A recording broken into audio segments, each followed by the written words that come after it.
You are looking at Julian's pronunciation guide, where we look at how to pronounce better some of the most mispronounced words in the world, like this other curious word. But how do you say what you're looking for today?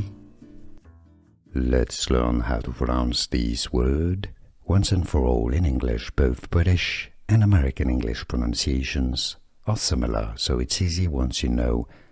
Imagine, let's break it down into syllables. Ma-gen. The stress is on the second syllable, okay?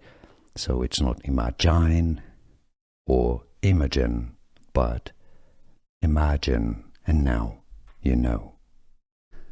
Here are more videos on how to pronounce more confusing words and names too many mispronounced. Like this video if you found it useful. I appreciate your support. I'll see you soon and thanks for watching.